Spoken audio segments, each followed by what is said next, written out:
Hello everyone, welcome to boot chemistry. Electrochemistry के आज के लेक्चर में हम डिस्कस करने वाले हैं कोलाज लॉ।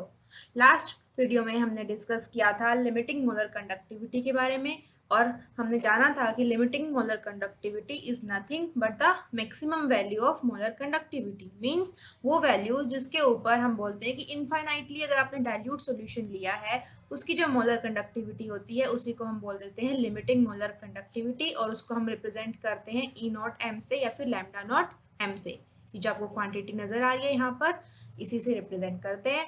इसके बाद हमने डिस्कस किया था variation of molar conductivity with concentration. हमने देखा था जब हम स्ट्रॉन्ग इलेक्ट्रोलाइट की बात करें, फॉर एग्जांपल KCl, तो यहाँ पर जो मोलर कंडक्टिविटी है डाइल्यूशन के साथ क्या हो रही है, धीरे धीरे इंक्रीज हो रही है, लेकिन जो इंक्रीज है बहुत ही स्लाइट इंक्रीज है। लेकिन अगर हम बात करें वीक इलेक्ट्रोलाइट के केस की, तो वहां पर क्या हो रहा था, जो लिमिटिंग मोलर कंडक्टिविटी नहीं बोलेंगे, क्या बोल रहे हैं, सिंपली मोलर कंडक्टिविटी की वैल्यू बहुत जल्दी इंक्रीज हो रही है। इनफैक्ट जब आप लोअर कंसंट्रेशन के ऊपर जा रहे हैं तो ये जो कर्व है काफी स्टीप हो गया है, इसका मतलब एब्रप्ट इंक्रीज हुआ है यहाँ पर एट लोअर कंसंट्रेशन। तो इसका रीजन क्या था, अगर हम बात करें स्ट्रॉन्ग इलेक्ट्रोलाइट की, तो उसके केस में जो थोड़ा सा इंक्रीज हुआ है, हमें पता है ऑलरेडी डिसोसिएटेड होता है, लेकिन जब आप डाइल्यूशन करते हैं तो वहां पर क्या है, आयंस को मूवमेंट करने के लिए ज्यादा स्पेस मिल जाता है। हम बोल सकते हैं जब आयन के पास स्पेस कम है, कहने का मतलब क्या, कंसंट्रेशन बहुत ज्यादा है, तो वहां पर क्या है, एक inter ionic force of attraction होता है, जिसकी वजह से क्या होगा, पोटेशियम और chloride ion already they are dissociated, लेकिन पोटेशियम आयन को मूवमेंट करने में प्रॉब्लम होगी। क्यों? क्योंकि जो नेगेटिवली चार्ज क्लोरीन आयन है वो उसे क्या करेगा, अट्रैक्ट करेगा।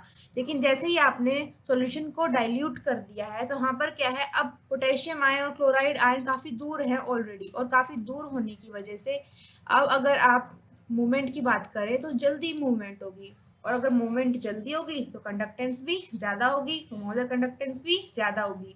हमें ये भी पता है जो ग्राफ इन्होंने फॉलो किया था इससे, कि ये स्ट्रेट लाइन इक्वेशन का कर्व फॉलो करते हैं, y is equals to m x plus c, और जो इंटरसेप्ट आ रहा था, c इज योर इंटरसेप्ट, ये हमें क्या दे देता है, value of limiting molar conductivity. This one is the value of limiting molar conductivity. Means अगर आप ये जो कर्व है इसको एक्स्ट्रापोलेट करेंगे इस तरीके से, तो हमें इस पॉइंट के ऊपर जहां पर ये मैच कर जाएगा y एक्सिस के ऊपर, वो वैल्यू क्या हो जाएगी, लिमिटिंग मोलर कंडक्टिविटी की वैल्यू हो जाएगी। तो मतलब इसके अंदर एक्चुअल में ये जो ग्राफ है लिया कैसे जाता है, यहाँ पर क्या करते हैं, ऐसा इनफाइनाइट डाइल्यूशन का मतलब क्या है कि आप सच में बहुत infinite amount of water add करने वाले नहीं, ऐसा कुछ भी नहीं करना है।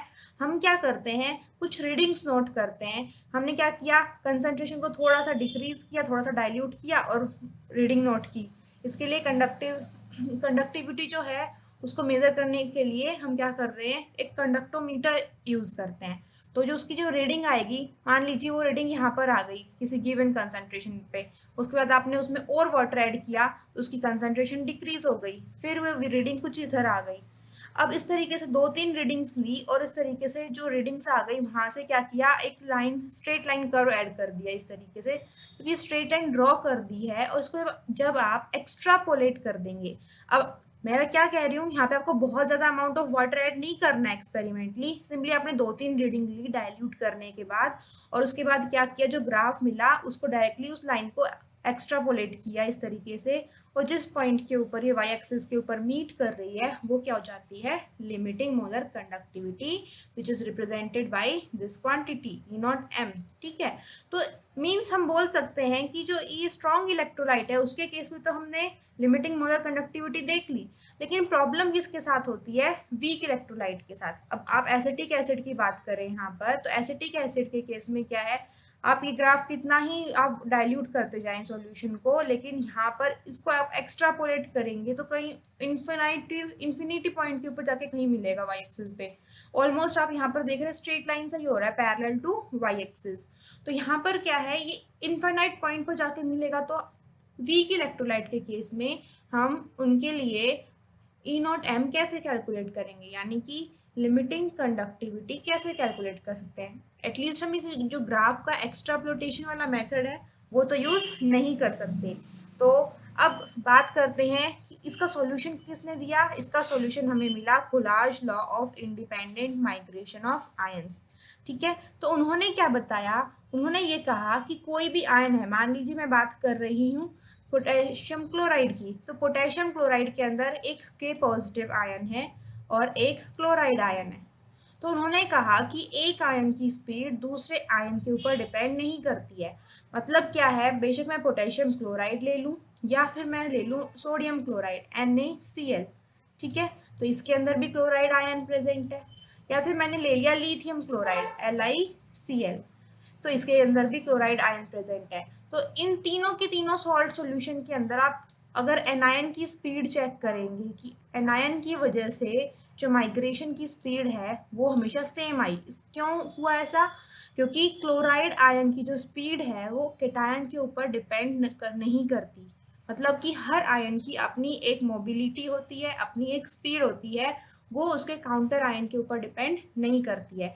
तो इस हिसाब से मान लीजिए HCl है, एक स्ट्रॉन्ग इलेक्ट्रोलाइट है, हम निकाल सकते हैं HCl के अंदर H आयन की स्पीड भी निकाल सकते हैं और Cl नेगेटिव आयन की स्पीड भी निकाल सकते हैं।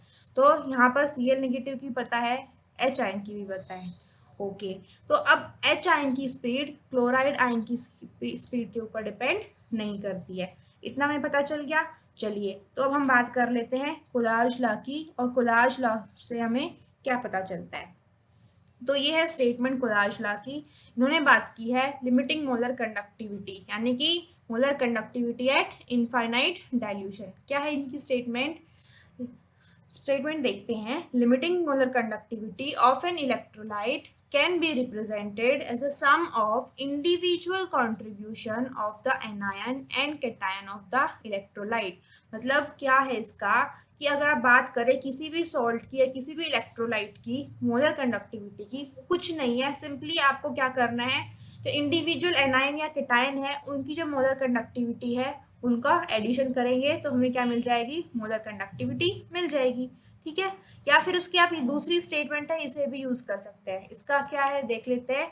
Each ion makes a definite contribution towards total conductance of the electrolyte irrespective of the nature of other ion with which it is associated। इसमें क्या बताया गया है कि हर आयन जो है अपना खुद का एक डेफिनेट कंट्रीब्यूशन देता है, और वो कितना कंट्रीब्यूट करेगा मोलर कंडक्टिविटी की वैल्यू में वो उसके काउंटर पार्ट पर डिपेंड नहीं करता। मतलब कि क्लोराइड आयन जितनी भी कंडक्टिविटी शो करेगा वो सिर्फ क्लोराइड आयन के ऊपर डिपेंड करेगा, वो किसके साथ प्रेजेंट है, वो सोडियम के साथ प्रेजेंट है या फिर वो लिथियम के साथ प्रेजेंट है या फिर पोटेशियम के साथ प्रेजेंट है, इस चीज उसके ऊपर डिपेंड नहीं करती। हर आयन की अपनी एक खुद की वैल्यू होती है मोलर कंडक्टिविटी की। तो इसका मतलब यही है कि each ion makes a definite contribution towards the total conductance and it doesn't depend on the nature of other ion with which it is associated। Okay, तो ये बात हो गई। सिंपल सा एग्जांपल ये था सोडियम क्लोराइड का। पर कुछ कॉम्प्लेक्स सॉल्ट हो जाएंगे, मान लीजिए कैल्शियम क्लोराइड हो गया तो, या फिर बेरियम क्लोराइड हो गया, तो उसके केस में आपको क्या करना पड़ेगा, आपको देखने पड़ेंगे नंबर ऑफ आयंस। तो यहाँ पर आप ये वाला फॉर्मूला यूज करेंगे to calculate the limiting molar conductivity. यहाँ पर जो V पॉजिटिव है ये बताता है कि कोई भी अगर इलेक्ट्रोलाइट है वो डिसोसिएट होकर कितने नंबर ऑफ केटायन देगा, V नेगेटिव बताएगा नंबर ऑफ एनायंस। ओके, और यहाँ पर जो लैम्डा नोट है that is limiting molar conductivity of cation, and this lambda minus जो नोट है this is limiting molar conductivity of anion. चलिए, मुझे नहीं लगता आपको यहाँ से कुछ पता चल रहा होगा, इतना आइडिया मिल रहा होगा। एक एग्जांपल से करते हैं इसको डिस्कस। देखिए, ये वैल्यूज आपको गिवन रहेगी, ये एनसीईआरटी से ही ली गई है ये टेबल। तो यहाँ पर क्या है, ये वैल्यूज आपको दे रखी होंगी हर इंडिविजुअल आयन की, और उसके बाद आपसे किसी भी सॉल्ट की टोटल मोलर कंडक्टिविटी पूछी जा सकती है एट इनफाइनाइट डाइल्यूशन। तो क्वेश्चन यही है आपका, calculate limiting molar conductivity of calcium chloride and magnesium sulphate. तो यहाँ पर आपको कैसे कैलकुलेट करना है, यहाँ पर ध्यान क्या देना है आपको, कैल्शियम क्लोराइड अगर डिसोसिएट होता है तो इसको क्या, इससे हमें क्या मिलेगा, इससे हमें मिलेगा calcium ion plus chloride ion. लेकिन क्लोराइड आयन कितने मिलेंगे, 2 moles of chloride ion, right. तो अब आप क्या करेंगे, इनको ऐड करने के लिए कैल्शियम की वैल्यू देखिए यहाँ पर है, यहाँ ये है 119, तो आप लिखेंगे यहाँ पे 119 प्लस 2 इंटू में क्लोराइड आयन की वैल्यू कितनी दे रखी है, ये देखिए ये रही 76.3। 3, तो 2 इंटू में 76.3। तो इस तरीके से हमने कैलकुलेट कर ली कैल्शियम क्लोराइड की टोटल वैल्यूज। तो इसको आप ऐड करेंगे और हमारे पास मिल जाएगी molar conductivity eight infinite dilution for calcium chloride. ऐसे ही मैग्नीशियम सल्फेट की भी आप निकाल सकते हैं। वैल्यूज आपको दे रखी है क्वेश्चन के अंदर। मैग्नीशियम की दे रखी है 106 और सल्फेट आयन की दे रखी है 160। क्योंकि यहाँ पर अगर आप मैग्नीशियम सल्फेट को डिसोसिएट करेंगे तो क्या मिलेगा, Mg2 पॉजिटिव। तो कितना मैग्नीशियम आयन मिला, सिर्फ एक आयन मिला, 2 पॉजिटिव इसका चार्ज है, राइट। और सल्फेट आयन कितने मिलेंगे, ये भी सिर्फ एक ही सल्फेट आयन मिला है। इसीलिए इस बार आपको क्या करना है, डायरेक्टली ऐड करेंगे 106 प्लस 160, क्योंकि यहाँ पे इन दोनों का ही कॉफिशिएंट, स्टोकियोमेट्रिक कॉफिशिएंट है, वो क्या है, 1 है, इसलिए डायरेक्टली ऐड कर देंगे, कोई इशू नहीं है इसके अंदर। तो चलिए अब करते हैं एक और एप्लीकेशन कोलाज लॉ की। तो अब है, it helps to calculate the limiting molar conductivity for any weak electrolyte. यही तो हमारी प्रॉब्लम थी, हमने स्ट्रॉन्ग इलेक्ट्रोलाइट के केस में तो फटाफट से निकाल लिया था। कैसे निकाला था भाई, एक्स्ट्रापोलेशन ऑफ द कर्व। लेकिन जब बात आ गई थी वीक इलेक्ट्रोलाइट की तो वहां प्रॉब्लम हो गई थी, क्योंकि वीक इलेक्ट्रोलाइट है उसको आप एक्स्ट्रापोलेट करके नहीं निकाल सकते। तो इसके लिए क्वेश्चन से समझते हैं कैसे निकालेंगे। यहाँ पर क्या है, इस क्वेश्चन में वैल्यूज दे रखी है आपको लिमिटिंग मोलर कंडक्टिविटी की फॉर NaCl, HCl और सोडियम एसिटेट। NaAC का मतलब क्या होता है, इसका मतलब होता है सोडियम एसिटेट, मीन CH3COONA। ये इसी को हम क्या बोल देते हैं, COONA। This is known as sodium acetate. इन तीनों की वैल्यूज हमें दे रखी है और हमें निकालना है limiting molar conductivity for acetic acid. HAC represent CH3COOH, ठीक है, इसको रिप्रेजेंट करता है। और इस आयन की हमें निकालनी है लिमिटिंग मोलर कंडक्टिविटी। अब देखिए क्या है, ये एक वीक इलेक्ट्रोलाइट है और हमारे पास NaCl एक स्ट्रॉन्ग इलेक्ट्रोलाइट है, HCl भी स्ट्रॉन्ग है, सोडियम एसिटेट भी एक स्ट्रॉन्ग ही कंसिडर कर सकते हैं। तो ये तीनों ही स्ट्रॉन्ग इलेक्ट्रोलाइट है। इन डाटा से हम एक वीक इलेक्ट्रोलाइट की मोलर कंडक्टिविटी कैसे निकाल सकते हैं। तो एक्चुअल में क्या करना है, आपको थोड़ा सा दिमाग लगाएंगे। हमें 3 वैल्यूज दे रखी है, मीन्स हमें 3 इक्वेशन दे रखी है और हमें उनको कुछ करना है ऐड या सब्ट्रैक्ट, जिससे हमें ये एसिटेट आयन मिल जाए। देखिए Na पॉजिटिव है, तो अब हम क्या करते हैं, एसिटेट आयन में हमें चाहिए, एसिटेट आयन किससे मिलकर बना होगा, acetate ion CH3COO negative plus H ion, means हमें हमारी फाइनल जो इक्वेशन बनेगी उसके अंदर ये 2 आयन चाहिए, यही हमारे आंसर में होना चाहिए।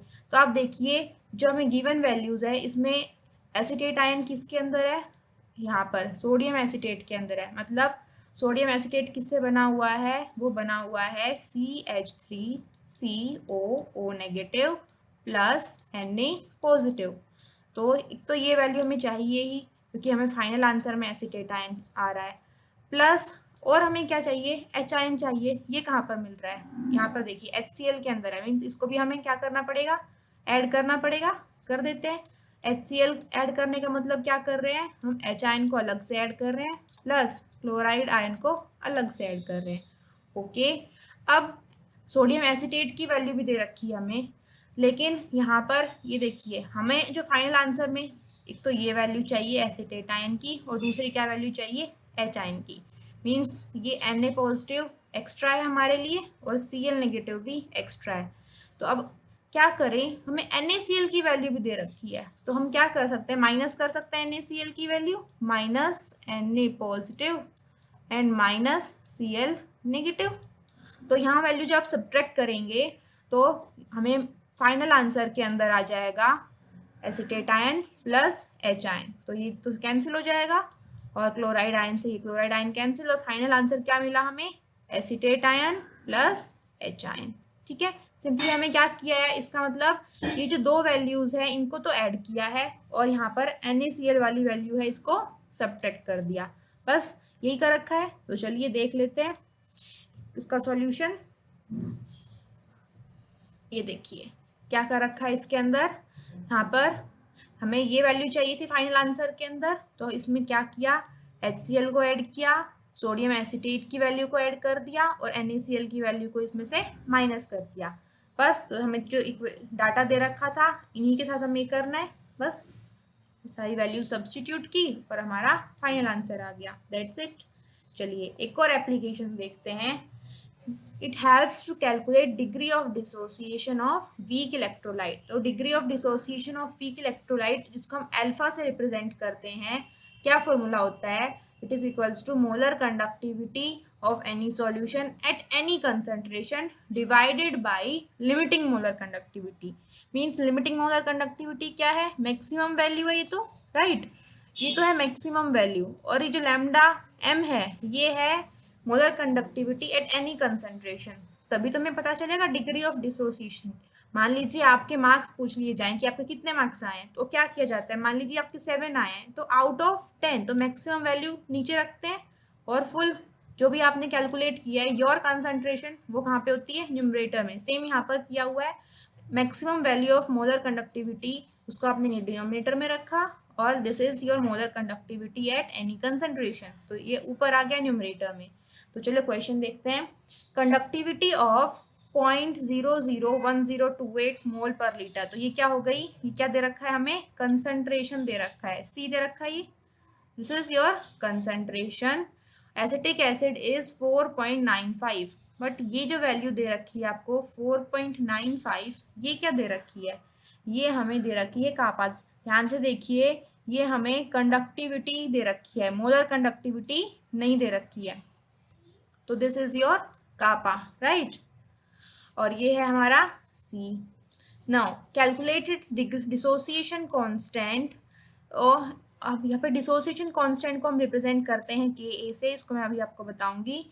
If molar conductance eight infinite dilution for acetic acid is this one. तो आपको मोलर कंडक्टेंस दे रखी है यहाँ पर, ये जो लैम्डा एम नोट की वैल्यू है, कुछ जगह पर आपको इस तरीके से रिप्रेजेंट कर देते हैं, कुछ जगह पे आपको लैम्डा एम और वहाँ पर नोट यहाँ इस तरीके से भी रिप्रेजेंट करते हैं। चलिए इसका मतलब हमें लैम्डा एम नोट दे रखा है, हमें कंसंट्रेशन दे रखी है, कापा भी दे रखा है, लेकिन हमें तो चाहिए क्या? लैम्डा एम चाहिए। तो लैम्डा एम तो आपको नजर नहीं आ रहा है यहाँ पे, है ना। तो मोलर कंडक्टिविटी का फॉर्मूला याद होगा, मैंने आपको बताया था, molar conductivity is equals to kappa into 1000 upon molarity, right. तो बस ये फॉर्मूला यूज करेंगे और यहाँ से हम क्या निकाल लेंगे? यहाँ से हम निकाल लेंगे मोलर कंडक्टिविटी की वैल्यू। तो सारी वैल्यू सब्स्टिट्यूट कर देते हैं, कापा हमें गिवन है, मोलैरिटी भी हमें गिवन है, चलिए निकाल देते हैं। तो ये देखिए यहाँ से हमने निकाल दिया, पहले सबसे पहले कापा इंटू सी इंटू 1000, यहाँ पर 1000 भी लिखना चाहिए था, क्योंकि जो यूनिट से आप इसको ध्यान से देखेंगे, मैंने आपको बताया था कि अगर सेंटीमीटर के अंदर दे रखा है जो कापा की वैल्यू है, यहाँ पर देखिए सेंटीमीटर इनवर्स दे रखी है ना। तो हमें यहाँ पे कापा इंटू 1000 अपॉन मोलैरिटी, आप यही फॉर्मूला याद रखेंगे। तो यहाँ पर तो मल्टीप्लाई कर रखा है, तो ये वैल्यू आ जाएगी हमारे पास कापा की। उसके बाद क्या कर रखा है? डिग्री ऑफ डिसोसिएशन कैलकुलेट करने के लिए ये गिवन तो है ही हमें लैम्डा एम नॉट, यहाँ पर डायरेक्टली हमने वैल्यू पुट की और हमें मिल जाएगी degree of dissociation, that is 0.1233। हो गया। चलिए नेक्स्ट इसकी हम बोल सकते हैं एप्लीकेशन है कैलकुलेशन ऑफ डिसोसिएशन कांस्टेंट, जिसको हम रिप्रेजेंट करते हैं के ए से।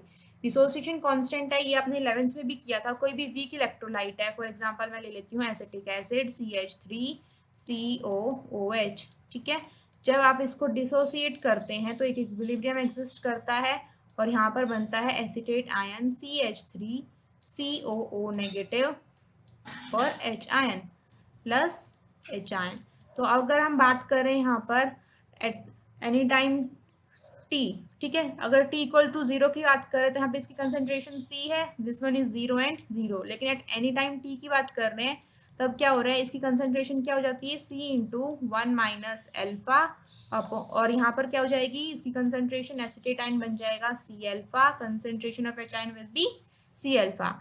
और हमें याद है जब आप इसका इक्विलिब्रियम कांस्टेंट कैलकुलेट करते हैं for this is an acid, तो Ka से रिप्रेजेंट कर देती हूँ मैं, तो क्या हो जाएगा?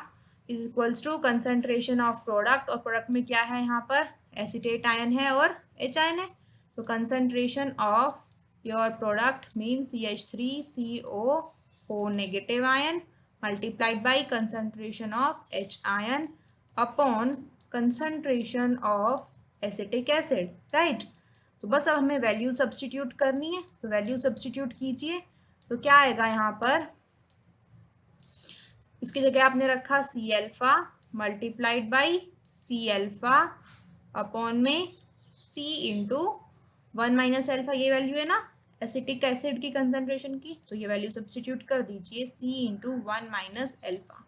तो सी से सी कैंसिल आउट हो जाएगा। अब क्या बच गया ऊपर, ऊपर तो बच जाएगा आपका सी अल्फा स्क्वायर, और डिनोमिनेटर में क्या बच गया, this is square, okay, this is square upon 1 - alpha, ये वैल्यू आ गई, ठीक है।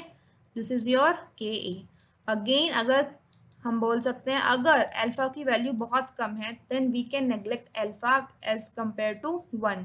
तो हम क्या लिख सकते हैं, अगर हम इसको नेग्लेक्ट कर देंगे तो के ए की वैल्यू आ जाएगी सी अल्फा स्क्वायर अपॉन 1, ठीक है। तो इसको हम सिंपली लिख सकते हैं सी अल्फा स्क्वायर।